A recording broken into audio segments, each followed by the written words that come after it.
Hello, Warriors. Last full week before the election. The title of this was that yields were peaking, which actually the 10-year has a weaker RSI structure. See it here? Okay, on this last drive, that still could just be a 2, but the RSI is weaker than the yen. So I'm going to use both of these as an example of how to trade a 3 drive to a top formation. So, it's very possible, since there still is momentum, that, we're going to bottom here and make another push. BOJ does meet later. What's going to abort that would be at first closing under 52.40, and then for sure getting back inside of this throwover line that dates back to October. And that's going to come in the next couple of days around 51.60 or so. So have this chart up, have this line drawn, because should we start closing back inside, it opens up a lot of air to under the 147 level. So I'm looking for between 147 and 146, and they both come in within 100 pips of each other. That's a 200 on the 4-hour, and here's a 200 on the daily at 46. So looking for something similar to that in the dollar as well, but I'll just stay on the end so we could talk about how to trade it. Although I'll be on, I believe, three times this week. You wait for a third drive would be a new high. Okay, and it'd be preferred that the RSI stays under 70. And then you wait for the first red candle, like you had after this first drive. Here's the red candle. And on the second drive, you would wait for a red candle, like this candle, and then take the close of the candle, and then trade this maybe 0.5% above the highs. That'd be about 75 pips or so above the final high that's there. And could probably do the same thing in the 10-year, and unless we've already had 3 drives, and this is 1, 2, 3. But if not, we're in a pullback phase, and this will be drive 1, and this is drive 2 that's diverging already under 70. Unlike the yen, that although it diverged above 70. So the weaker structure is in the 10-year yield. It's probably the preferred short. I'm looking for 390, but you trade it the same way. You let it make a new high, and then you go with the first red candle and go 0.5% above the high of the move, whether it's a red candle or one before. This was not a red candle. So there's a refresher course on the 3 drives and a couple of examples for you to follow, and trade it on a demo until you get the handle of how to trade these 3 drives. And they're the same way when you're trading 3 drives to a bottom. Let's talk about the other majors, because a pullback in yields, I think, will be commensurate with the bear market rally in the euro. Euro certainly trying here. If we could just start clearing 108, I'm looking for probably 109.5, maybe 110.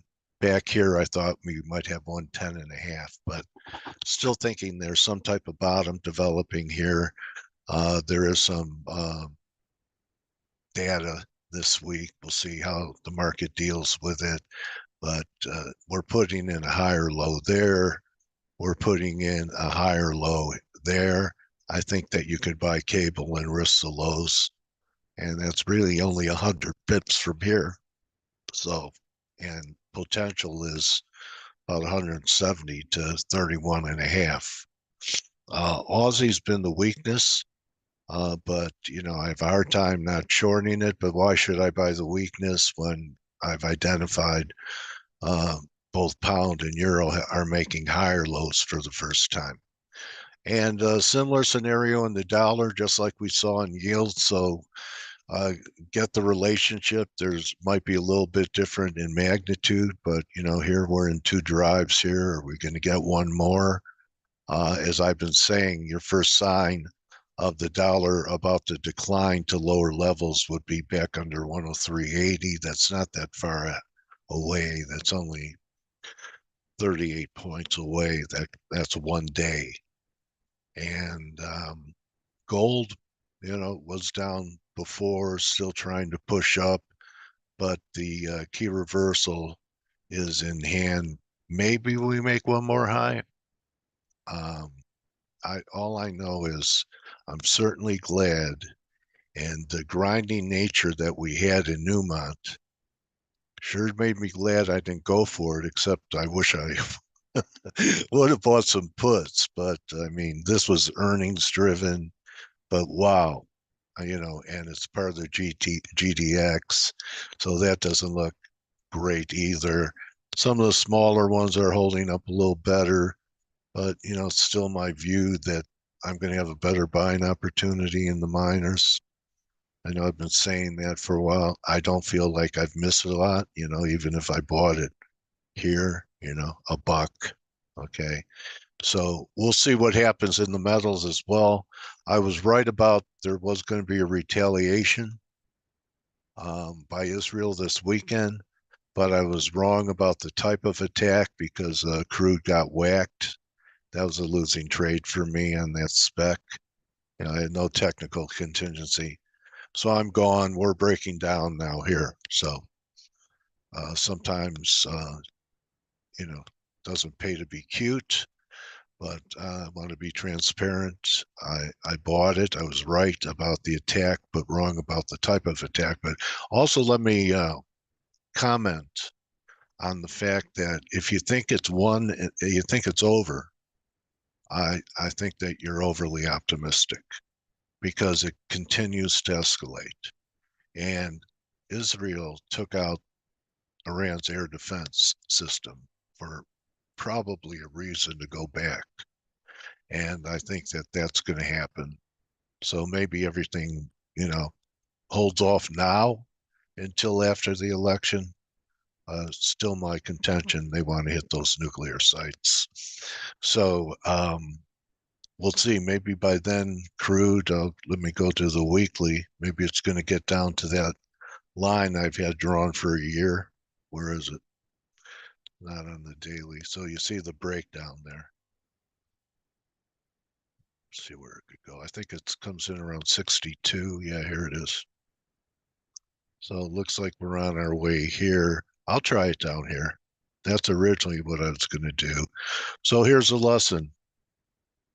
Trade off your technicals instead of what's going to be possibly fundamental news. So, but I'll give another shot down there. This is coming in around 62-ish. So, I'm playing the dollar to the short side, looking for a top in yen and yields and bottom in euro and cable. Eventually, I think Aussie will pop. Now, remember, this is counter trend, and I'm going to be looking for, with the trend, I'm going to be looking for sales here in euro up around 110 because I think we're going down here. May as well draw out this line since now I think it's going to come into play. And in December, that's coming in around 103. So we want to be able to, cash out of longs and get short up here. I'm posting trades. I'm posting ideas in the room. Hope I see you there. I hope you're follow along with this 3-drive example in US dollar yen and the yields, and I realize at times maybe it only takes 2. So I've given you areas underneath the market that'll tell you the market's beginning to fail so you can take action. And the best action you could take today is not just counting your pips, count your blessings, and I'll see you tomorrow. Adios.